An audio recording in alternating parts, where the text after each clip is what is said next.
Empresario, et je le dis, devant ma caméra, un péla et pesa un bon côté, un péla et ça un bon côté, il y a un empresario pour aller à pesa concernant. Du seul empresario, un péla, il y a aider un péla pour lui et se maintenir dans le pouvoir. C'est ça la partie politique. Il y a un problème, sur le salaire pour plaisir à Awa, il y a un passage à Bazali, je confirme avec force. Merci. Merci. Je vais répéter Loki. Donc ça a négé.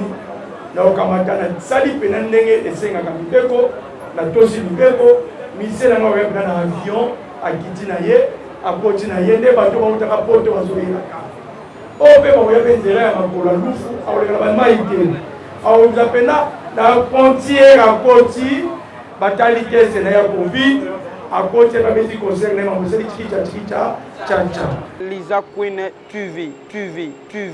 Mesdames et messieurs, bonjour, chers amis de Lisa Queen Télévision, je vous salue de partout où vous êtes. Ben, chers amis, les Lozali conférence de presse, il y a sénateur Paolo Tudilou. Sénateur Paolo Tudilou, le producteur le plus influent en Angola.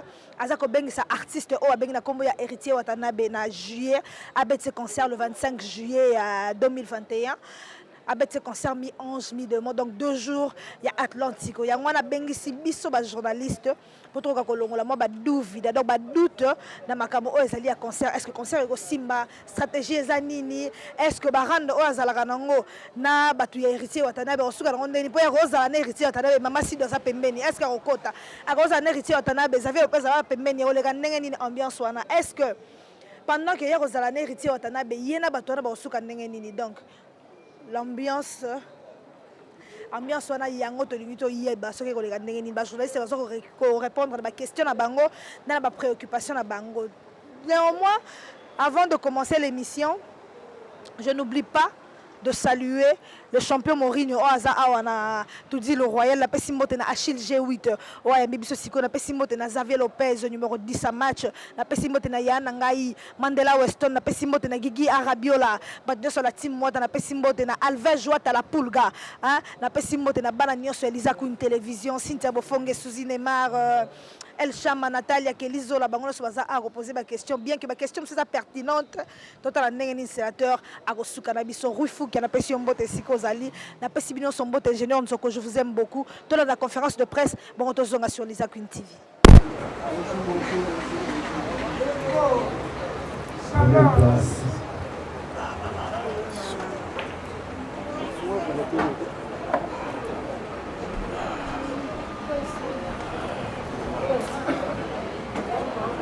Merci. Très cher ami,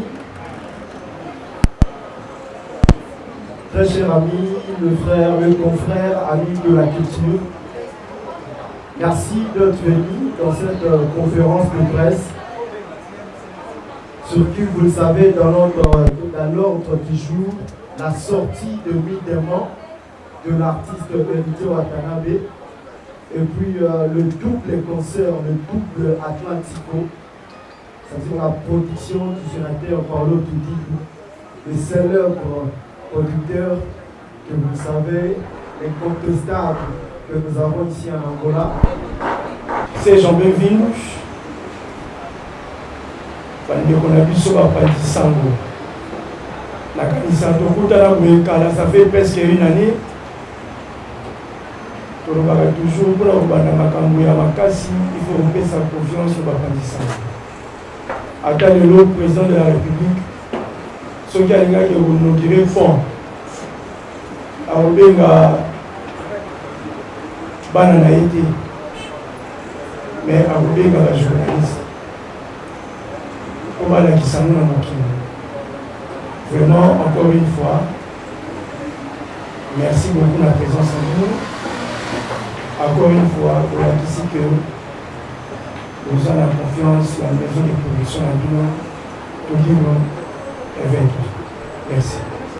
Na moi na tour na quête côté ma casse donc succès à ma casse. Sénateur Paolo Tudilou c'est toujours Suzy Neymar disque d'or la fille la plus suspense de la ville donc Ngande. Et on monte na côté ba tout botika quête ko vraiment félicitations sénateur Paul Tudilou. Na ko remercie pour l'Icanis déjà et si la biso donc baïda concert déjà et kenda nango donc ba producteur bazala lisouté ya au moins coton sénateur aye donc babi mi âge 1000 démons d'héritier watanab et tomboli lisou sénateur Paul Tudilou donc ya mon ba journaliste ba yangani boy pona occasion héritier watanab donc félicitations pour le sénateur Paul Tudilou ça beaucoup beteta mo ko ça Barbara quoi. Ouais, merci. Nalobi Suzy Neymar, représentante de Lisa Queen TV, Maman Château, donc Mikolo Naza vraiment awa. Question dans le bosso pour le sénateur Paul Tudilou Ezaboy. Sénateur Paul Tudilou, tu es bien héritier Azam Moto na Tembe. Yé alinga e pa na nyo somaramba minene eza la po Tembe eza la te donc. Na lina eba expliquer biso moyen de communication oyo et moyen de transport oyo mise na biso akoyela donc kolonga de Kinshasa jusqu'à awa na Luanda to linto yeba akoyela na nzela nini. Po ba mise misusu to chiko mona awa bino mo bocho mona ba concert to zela. Ba beti ba yeli na banzela mai kwa ba bidon ba choli mena ebite vraiment na ka hérité watanabe et ça l'a vraiment bon donc mais quand faut expliquer biso toyeba moyen de transport oyo hérité watanabe et la team wata et koyela vraiment première question na eza bon yami balé eza boy sénateur Paul Tudilou oza rankiné comme Suzy Neymar yo vraiment wana raté donc na lina eba boy na ba bureau nyonso ya hérité tela mutema to mona président Desi to mona Bijou Seleman mais na moni misusu te na lina e baba yete pona nini pona rankini esilité mais ce qui rankini ezo si la tête sénateur Paul Tudilou o sangisi bato hérité pona nini so po lingi na cité ba kombo ya Badouana donc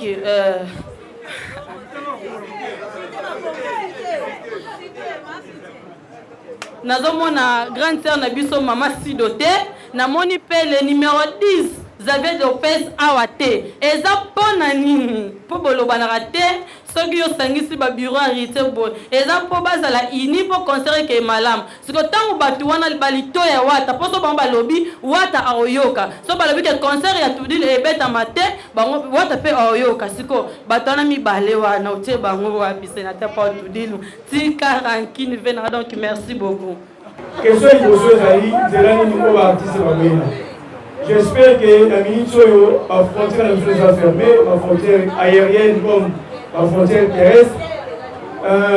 Pandémie oyo et puis si ma loi est venue. Mais la case de pandémie on a pas l'homme à exception ça. L'exception est que au repos de le territoire angolais sur une mission de service. To aide humanitaire.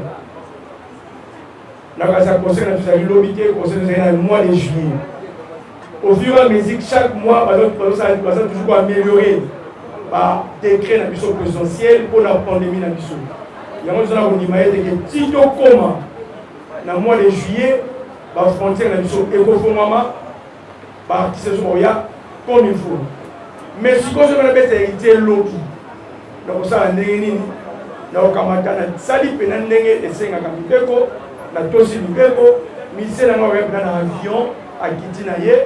A continuer yende bato ba utaka poto bazoyela o be ba ya benzela ya makola lufu awoleka ba maite awu zapena na frontière à Koti batalité c'est na ya Covid à Koti ba bezi concerne ma moseli chicha mais ce qui est vrai concerne les alobité et ça na juillet donc na juillet wana donc awya pena na tag ya kaka akiti ce qui possibilité ba bisi ba par avion ba boya ce qui possibilité zalité Monsieur Soleil, on a un bus.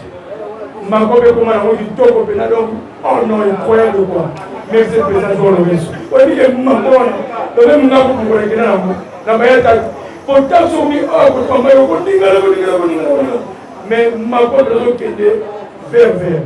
Alors en parlant de bande pour la biso à Rantigné. Donc n'ayez pas Rantigné on va la mettre en Paul. Donc je suis l'homme le plus suspect, le plus respecté, le plus aimé en Angola. Donc, pourquoi il y a les cavaliers solitaires? Donc, on a ça, la Tchambulanga, mais la salle de même on a eu pendant que on doit avoir staff, on a un staff. On a la carte de la on a un staff de mettre le ciment, on a tout dit. Non. On a un mettre télé. Alors, en parlant de rankine, on a ça rankine dans mon monde. bato otangi wana Sido Xavier Mandela Weston bayaka kawati Mete Suku bayaka kawati Botala sikoyo héritier ya kubeta omona bonso bayo koseli Sido akotaka te mais nga éviter bon nga bika le public awa akotaka te alors boye kotuna ye konga na bika ayeyaka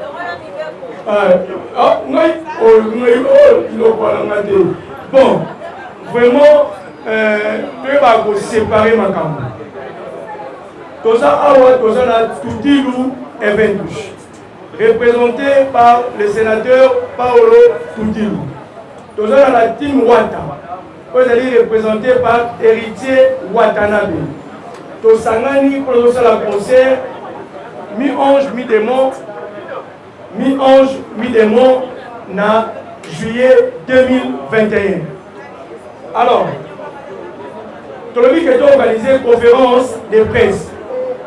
Nous avons organisé une conférence de presse Oyo Ezali, Toudilou et Ventouche. Toudilou et Ventouche est béni par journaliste. Toudilou et Ventouche est béni héritier Watanabe. Héritier Watanabe a ça l'envolé. Automatiquement a indiqué coordinateur. Il y a les amis des héritiers et il y a pas base de héritiers au avec le président des II, Kabouchkol, puis à présent.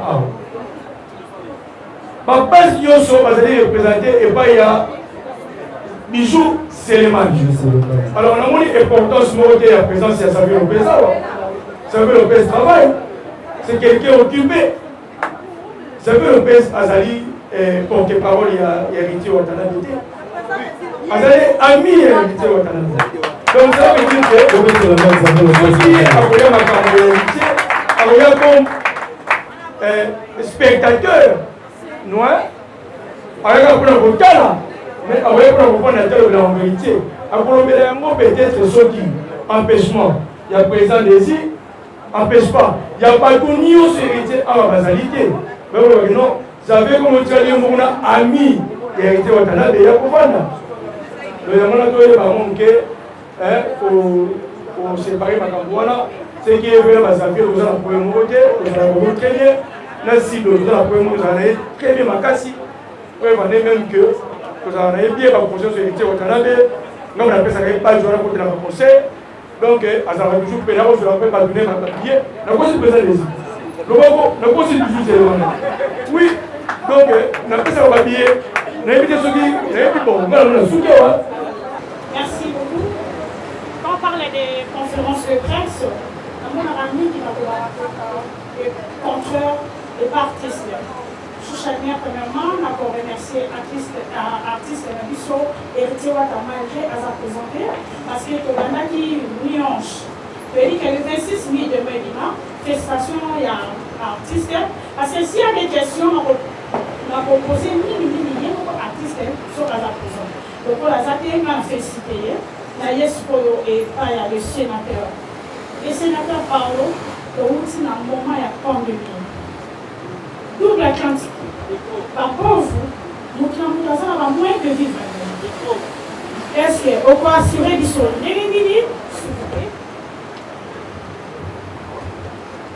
On peut assurer du sol pendant 2 jours, on a doublé Atlantique. On a moins financier. Pour ça, facilité. On est bien Atlantique, ça, Liboulou. 2 jours, il y a artistes, il y a Katambo, il y a moyen de tout pour les Karambo, il y a pandémie, et pour les cas, merci pour tout le monde à l'équipe. La continuation deuxième question parce qu'il y avait 2 questions à poser. Là, il y a pas Bijou Séléman. La team Wata. Dès que il y a bien Awa, ceux qui m'attendent la team Wata, tout le monde a dit en général. Mais tout le monde dit Awa, bande comme sous basalité. Il y a 2 jours, on a campagne pour les Camerounais, ni congolaises, parce que je dis, Béret Rouge, il y a Wambo, Béret Rouge, il y a Loin des Alliés, tout ça, Amazon, héritier, on a 2 jours pour les Camerounais. Vous pouvez un peu expliquer par rapport à la publicité. Merci beaucoup. Shalom, sous sa lumière, merci beaucoup pour la question. La question est vraiment pertinente. Pandémie double Atlantique. Bon, Pour la double Atlantique, les accords de la zone d'Angelo, on la salle de déjà. Les alliés, surprise et pour la gaï. Puis Atlantique, les alliés, poche, la poche la gaï. Mon so, et c'est qu'à Tambolaka, et Bagelo, il y a ça dans la poche. Donc, ciné Atlantique, on a eu très bien. On a eu ma stratégie publicitaire, il y a signé Atlantique. On a eu tous les 4 points, il y a signé Atlantique. Alors, pandémie, et pour la compagnie qui s'est sauté, mais et pour la compagnie qui s'est sauté, mon qui, oh, il y a sauté. Alors, il y a un mot pété, le côté qui s'est sauté, le côté qui s'est sauté, tout ça, tout ça. Alors, on dit que culture et fortifier la nation. Plus culture, plus la nation. Donc, cela veut dire que bateau balinga kengiti watanabe bateau bazala confiance ya kidi le 20 touche akobanga te ko signer en classe pour 2 jours. Et pourquoi 2 jours? Héritier watanabe a publié 2 albums, mi-ange, mi-démon. Donc cela veut dire que premier jour on va mi-ange, deuxième jour on va mi-démon. Et on va premier pas d'abord. Après assurance, quelle assurance? Pour comprendre les questions, on a très bien fait parce que l'assurance est dans la façon de assurance administrative, assurance de sécurité, assurance financière. Alors, assurance de santé par rapport à la pandémie. Assurance de santé financière. Financière, il y a tout dit le 20 touche.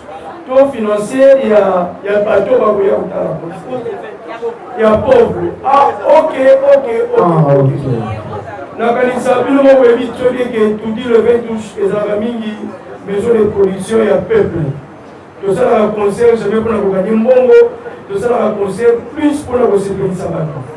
Autant il va conseil sur bien, il va conseil mon sans but lucratif. Sans but lucratif pourquoi? Parce que autant il va conseil presque tout à peut-être il y a 2018 ou 2016 là. 2016 il y a hérité au Canada, il y a 2018. Conseil on sait combien? Ça veut dire $10. $10 ou $15 on a fait comme ça. Ouais, à l'époque c'était $10. $10, ouais. Bon, oui, ça va nous montrer. Mais à l'époque c'était $10. Ouais, donc cela veut dire que c'est bien quand même. Oui, il y a un peu de monde puis moi, ça la favorable pour la balle contre la conservation. Oui, mais que tout le 20 ça va partenaire de. Alors, il y a un autre que on est production, mais il va la production pour la gagner beaucoup. Mais production a plus d'abord la vocation. Parce que ceux qui ont un bongo pour ça la production. Parce que la production, ils ont la perte de l'île. Il y a un moment où il va producteur de l'Angola, la Mokili. Tu vas voir Angola, la Mokili, la Congo, partout, pas au Bima, pas au Limo, pourquoi? Parce qu'il y a une vocation. Pour ceux qui ont un bon, ils vont investir $100,000, il faut 200 000. Mais nous avons la vocation à investir 100 000 à 60 000 pour aller à pouvoir continuer.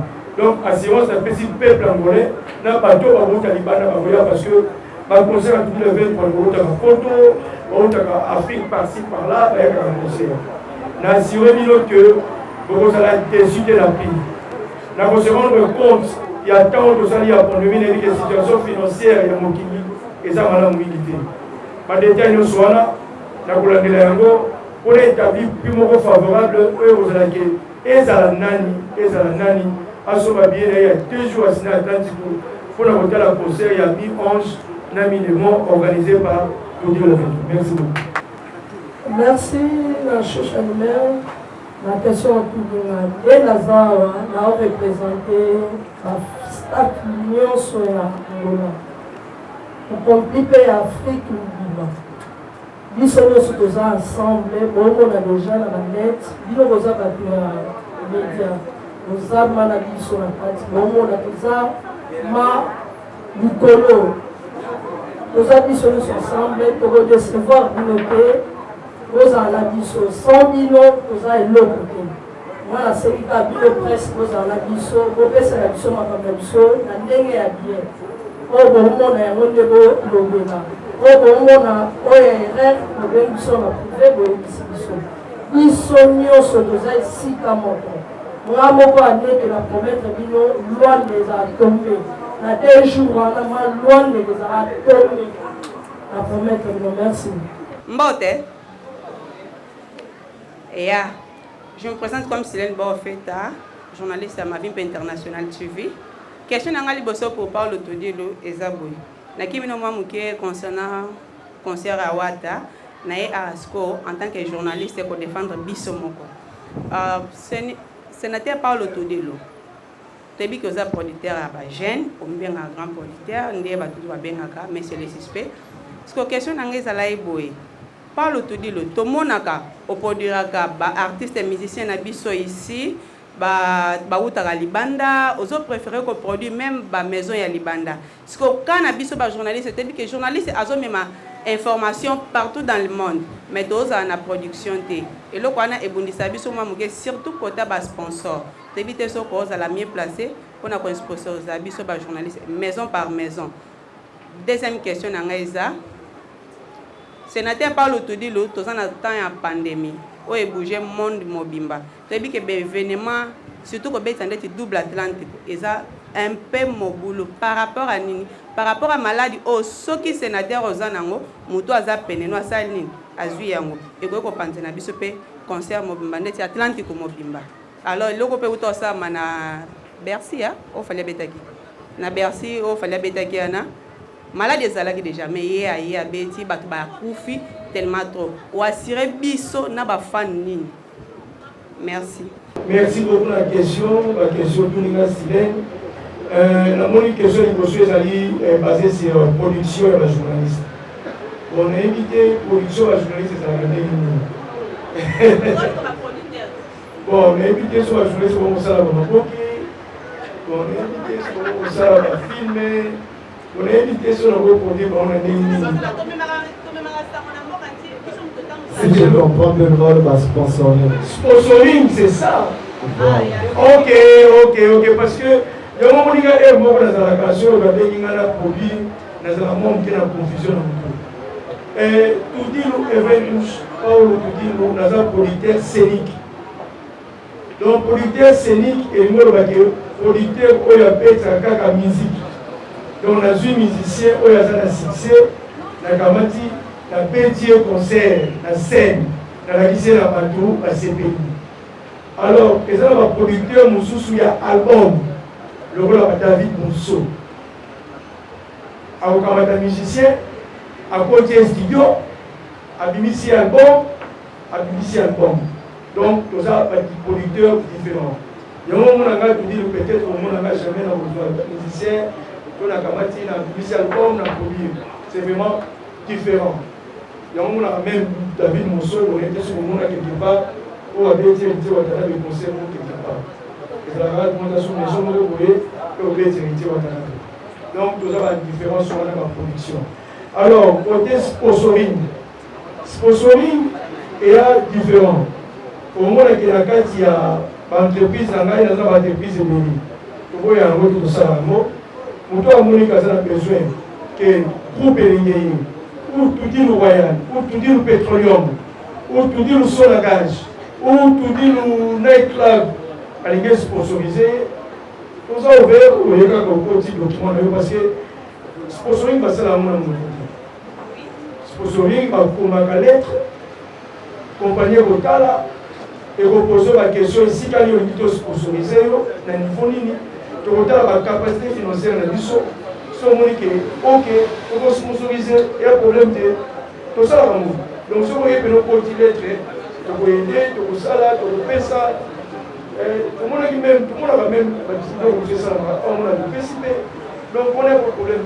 Donc, si vous voyez que dans le silène, vous voyez dans le bureau, il risque ça. Vous voyez dans la lettre, mais sauf que le problème, on va la ligne. Donc, vous voyez que donc, ici, on a chez vous, tout ça, à un moment. Shalom. L'État est global. Même la ministre a conseil réservé à Bokamati. L'État a mis sur les autorisation, il y a réalisé ma conseil. Mais il faut respecter ma mesure, il y a biosécurité, il y a biosécurité, il y a biosécurité. Donc, biosécurité, c'est quoi? Donc, cela veut dire qu'on s'est protégé contre ma microbe biologique. Donc, avec une biosécurité. Je dis que concert, sur le concert, il faut que 50%, il y a limite, il y a ça. Donc cela veut dire que si on a des héritiers, on a des lobbies, on n'a pas le tout on a signé Atlantique, ceux qui signent Atlantique, on va vendre, il faut que 3000 places, il faut que 1500 personnes. Ceux qui vont faire tellement, il faut que 4000 à 5000 personnes, il faut que 2500 personnes. Alors, 2500 personnes, la distance est à 1 mètre. Donc, cela veut dire que si on va vendre 1500 ou 2000 places, ceux qui vont faire la distance à 1 mètre, on va avoir 1000 personnes. Si vous voulez, vous avez hérité Watanabe. Si vous avez 40 personnes. Avant la frontière de Pixan, il y a un ballon qui est Pixan, l'hôtel continental, où il y a 6 étoiles et demi colonnes. Alors, dans 40 personnes, il y a un ministère qui a un midi pauvre. Ceux qui ont été dans Tongo, ils ont colonné, ils vont pas dans la route. Si vous faites la charge de l'Union, alors si vous avez 1000 personnes à signer Atlantique, et ça va vraiment difficile. Il y a un moment que pour prolonger l'acte à l'ISO, il y a moyen que l'autorité à l'ISO passe au vaccin, le peuple de l'ISO se passe à vacciner. La masque la sécurité bio, la biosécurité et ça l'a écarté. Alors si c'est écarté, tout ça l'année tu ne le pas parce que le conseil tout dit le fait de mettre à la Sénat, ça ne le pas. Donc ceux qui ont 1000, ils ont 3000. Parce que nous avons fait des questions. Ceux qui ont fait des télémarques, ils ont fait 3 personnes. Mais nous avons fait des questions. Donc, il a été que Mukolowana, héritier de 2 jours de conseil, par mesure il y a sécurité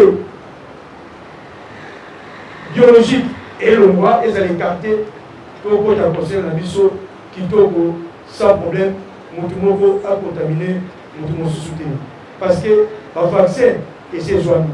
Dans Angola, on continue la biso au-dessus de l'Ébi, à l'hôpital. Avril, nous recevons vaccin. Donc, juillet, ma masque est autour de moi quand même. Merci beaucoup. De ma part, de la part, il y a parole de nous. Nous, on a dit qu'on a mis une bongo.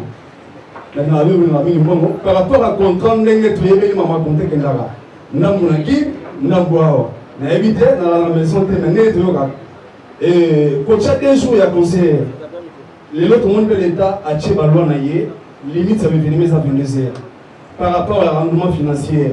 Au cas où le premier jour, on lui met ce but. Et puis, héritier pendant mon temps, il va avec exigence, ça va plaire. Donc, puis, c'est notre message à concert à 23h00. On va beaucoup amener à l'État, tout ça, merci. Carlos Caballo, au Canada, bon, merci beaucoup pour la question, vraiment très pertinente. Pour la répondre rapidement, pour la présenter, on a vision la team Wata, où on va représenter la team Wata en Angola. Va répondre à la question pertinente pour que les gens qui sont producteurs, les musiciens, ceux qui vont trouver la bonne qualité, ceux qui vont investir par millions, alors par millions, l'époque, et vous appelez la passe. Il y a un moment où il y a un combat, on a répondu, comment on appelle Yoka, réponse à la ça, comment on appelle même ça, on n'est pas artiste intelligent, on va venir montrer la télé, pour que vous observez la situation concernant, on a dit que vous avez la bonne qualité. Un journaliste va pas ça. Ce que tout ça veut dire que moi, il n'y a pas de il n'y a même pas vu qu'à la maison, est-ce qu'il y a un monde? Il y a beaucoup de l'État, il y a beaucoup de ça va toujours tout dire le fait que c'est l'État. Alors l'État a beaucoup de l'État, mais l'État est respecté à l'État. Pour répondre à la question du Bosso, concernant le contrat. Dans le contrat, nous avons stipulé la mission de la banque, ça a contrat qui dit le 20 jours et ça contrat avec la Congrès démocratique Mobimba. Paiement à 50% dans la Kinshasa, le reste à 50% et ça dans la Rwanda. Dans le détail, on a accordé un artiste.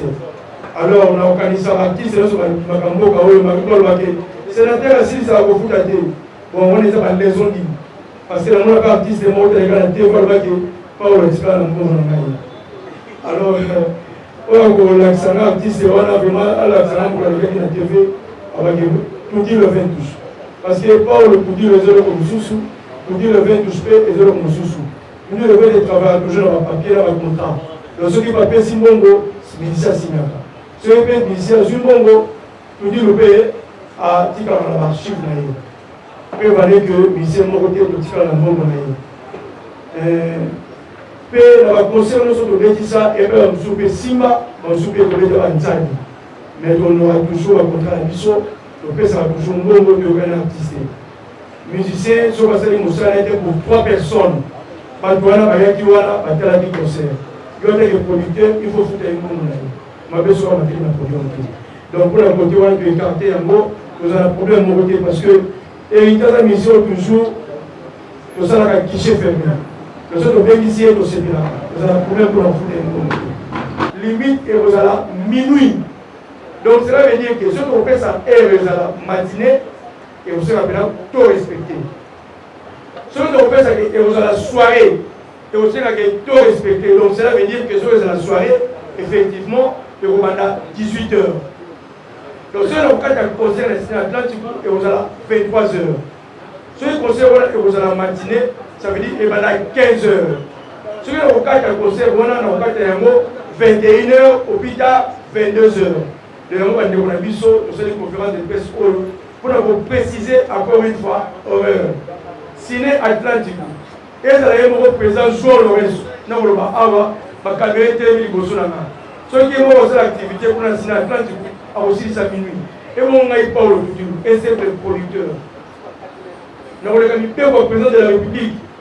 Nous avons limité notre bossa, nous avons couru dans ces occupés à Bolo. Nous avons pas dit ça, vous voyez la caméra et les Bosonanga. Les procès à tribunal, même si on juger, on a combien de gens. On a dit qu'on joue un motif à nuance. Et on a respecté. Merci beaucoup, Silène. Merci beaucoup, Carlos. Merci beaucoup, le journaliste Carlos. Eux, à la team Watt. La carte Angola, on reste déjà à la base. On a dit là, on peut dire. On reste déjà à la base. Donc, on a la team Watt. Plusieurs des journalistes, c'est pour la vérité. Au niveau de l'Isabissou, mais aux Alatines, tu dois aller au lumière, tu dois aller au des mots, tu dois aller des mots. En tout cas, tous les staffs de la team sont très calmes. La bannière de Yahoo Javamo, il s'agit de Bolicho. Quel est mon président? Tu veux dire mon pardon? On va vous voir dans mon nom. Quel est mon papa? Quel est mon vice-président, président Thomas Panda, na staff mon pépé, président Yannick Azal. Yohana Bozoye. Oh, parce que Beleko. La quartier général. Kiki Aradola, Biaka, Aradola Zan. Quartier général, Zana. Laquelle Amazona. Là, ça m'a fait ça, m'a juste Sélimane. Donc, la staff tout la Tinwata, la était dans la cabine dans la sphère qu'il faut, ça passe. Il faut trouver la vérité, par contre, tout le problème moral. La Tinwata, ça, nous avons pas eu le temps de faire la question de la qui, tout ça qui, avant le 18, le 20, par Zaki, Belé la Rwanda, sénateur aux témoins, aux témoins.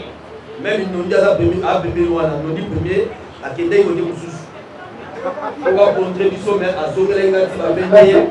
Il va témoin être président aux habitudes. Du sol, tu veux dire pour tout, tu veux dire monde. On va à l'écologie. La Tinwata, pété carton, on va se faire le là. Les amis vont les 20. On a miage, mais des morts à sénateur, à on dit pas problème. Sur le salaire à Maranayo, pour plaisir à Awa. Je confirme avec force. Merci. Percé Couture, hein? Jolibilité TV. Première question, sénateur Paul Tudilou. Vraiment, il y a les bossons à féliciter parce que nous sommes au Sangisi, bar, tout, bar, nous sommes belé. Na production donc et ça la badno so tout est badno so mais car ça la production mais bakoka ngote là vraiment je te félicite question ngeza boy au date oyo o robengisa Watanabe. Et Rosale Rolandana, premier jour, deuxième jour, bien Rosala. Lelo a Betty, après 2 ou 3 jours, a Betty Lissoussou. Voilà la première question. Deuxième question, on n'est pas président Désir. Tomoni mi-ange, mi-démon. Pourquoi a séparé mi-ange? Na mi-ange à l'obel bisonini. Na mi-ange à l'obel bisonini, mi-démon par l'obel bisonini. Alors, on explique bisonini na katuana. Pourquoi pas à mélanger qui n'y a pas de mbala morote? Ah, tiens, maman mi-ange, mi-démon, tu comprends. Maman a bimisi non le 20, a bimisi mi-ange. Le 26, sous tose là, mi-démon. Tu es na ange, tu es na tout le monde a démon. Et na ange, tu es na tout le monde a ange. Bien na mi-démon, tout le monde a démon. Donc, il y a un peu expliquer. Merci. Pour la question plutôt pour la classe. Puis la répondre rapidement. Merci pour la félicitation au Pessingaï. Vraiment,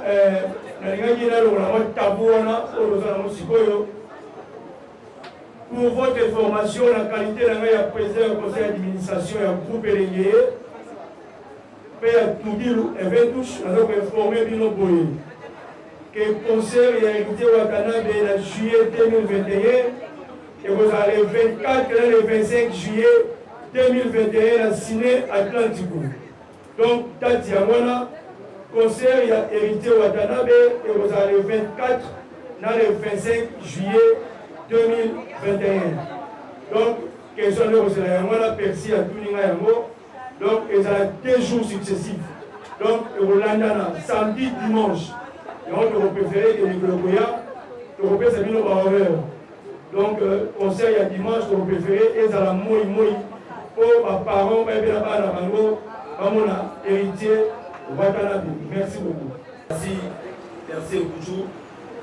Merci à la question. La question, on a moni, ils ont mis sous la question. La question, ils ont mis sous net. Dans l'espace presse, on a expliqué toujours. Mélange. Ils ont la 14 titres. Mi-démon, ils ont la 14 titres. Comme ça, mi-ange, il y a beaucoup de monde qui va mettre ça. Quand on mi-démon, ils ont mis des CD, double CD. Des gamins. Partout. Parce que nous avons des CD à la case. Alors, il y a des personnes qui pour aller chercher ça pour ma mi-ange. Là, pour pas de bombe. Tout simplement moi. Là, c'est donc comment facile. Pour la qualité, pour le tasser la gagne, avant de la tisser. Merci au monde, aux Anna, aux Adémons, aux Ange, aux Amabé, aux Amalam. Donc, merci aux Anna. Ela chama Natália, meu nome, apresentadora da Lisa Queen TV. Queria fazer 2 perguntas. Por favor, não de ajuda só. Vou fazer 2 perguntas. A primeira é, com tanto transmento que há neste país e da parte dos músicos e produtores, tem atividades que os músicos não aparecem porque há divergência entre produtores e próprios músicos. A minha pergunta principal é, será que o senhor tem um contrato final com esse mesmo músico?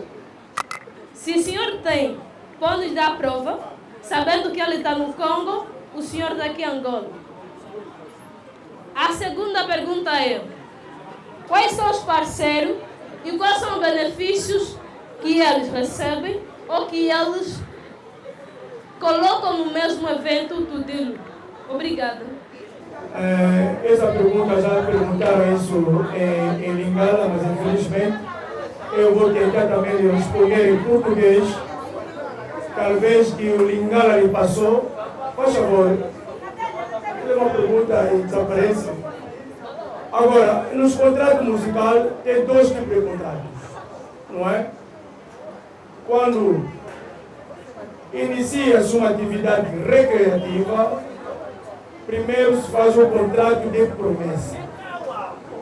O contrato de promessa quer dizer que eu, Tutilo Eventos, vou fazer uma atividade com artista tal e vamos estipular a data. O músico verá na sua agenda se a data encontra-se disponível, daí que vou assinar este contrato de promessa. Então, talvez pela distância. Agora temos meios de comunicação que facilitam-nos a vida, que são redes sociais, temos o WhatsApp, temos o Facebook. Através de uma mensagem já consegue fazer este contrato de promessa. E nós, o artista Henrique Watanabe, já temos um contrato de promessa que nós já estipulamos. E a prova que pediste, o músico já começou a falar nas suas páginas e em mensagem. E a prova que nós temos aqui, já temos os representantes do músico que estão presentes, que é para testemunhar a atividade que nós vamos ter o artista no mês de julho. E depois do contrato começa, vai se fazer o contrato, o pré-contrato. O pré-contrato se faz no Congo Democrático. Uma pessoa da nossa equipa vai se deslocar até o Congo, vai se assinar o pré-contrato. Esse pré-contrato que dá autorização e o poder ao produtor de receber os passaportes músicos, que é para fazer as demarchas administrativas. Depois do pré-contrato que se faz, termina por o contrato final. O contrato final, independentemente de como você vai se acordar com o músico, pode fazer no Congo, como em Angola. E, de hábito da nossa casa de produção, fizemos sempre isso aqui em Angola. No Congo, você faz contrato, mas vem finalizar o seu contrato aqui em Angola. Agora, a sua última pergunta, as parcerias de eventos, eu acho que temos aqui no nosso panfleto, então à vista, temos o grupo LQE, temos o Crudilo Sonagás, temos o Crudilo Petroleum, temos o grupo Tilamina, temos a Balatime, temos a Organização Santos Bicuco, temos a Legend, temos o Júnior Mauete, temos a Local. Esses são os nossos parceiros que é para... Agora, eu vou responder rapidamente. Os benefícios de uma parceria é publicidade. Não é? Porque alguém que quer uma parceria numa atividade recreativa, que vai participar milhares de pessoas, espera para ver o nome da sua empresa passar numa tela ou numa lona que vai estar como visibilidade, como ativação nessa atividade. O benefício é sempre a publicidade, porque é a publicidade que faz uma empresa. Por que o nunca convidou um cantor daqui, em Angola? Eu nunca vi nenhuma produção de um cantor daqui. Eu também pergunto para você breve. Eu que? O senador, eu me chamou a atenção em ti. Eu vi uma pulseira vermelha. Será que é uma pulseira normal ou é qualquer coisa? Porque já tem um relógio na sua mão. A minha pergunta é isso. Eu vou responder em português, já que a pergunta foi em português. Eu acho que me acompanhas muito bem, não é? Fizeram uma pergunta a dizer por que não convido os artistas angolanos? Artistas angolanos. Se eu sou angolano, daqui, como possível, não vou convidar o artista da minha terra. Para sua informação, no dia 14, temos aqui um concerto, uma atividade com o Filho do Sul. Produzir como? São duas coisas diferentes. Como republicano faz duas coisas. Faz promoção de espetáculos e faz produção dos álbuns.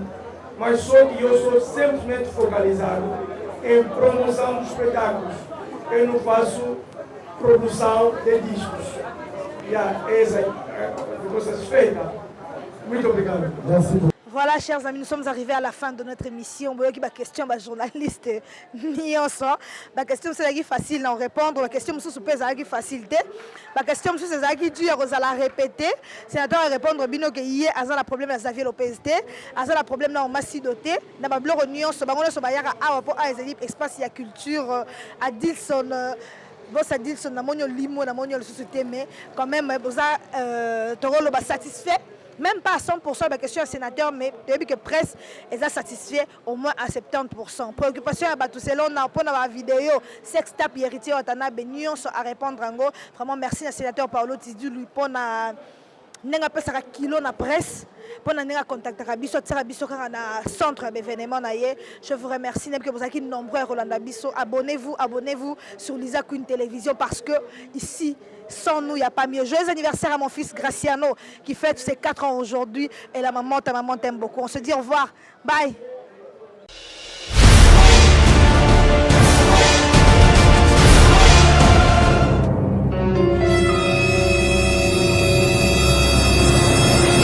Abonnez-vous massivement sur la chaîne Lisa Queen TV. Bayoka douleur, parole de bien affilée. Bébé, on l'a baganiné, on l'a bamoné, Soukina Wapie. Lisa Queen TV.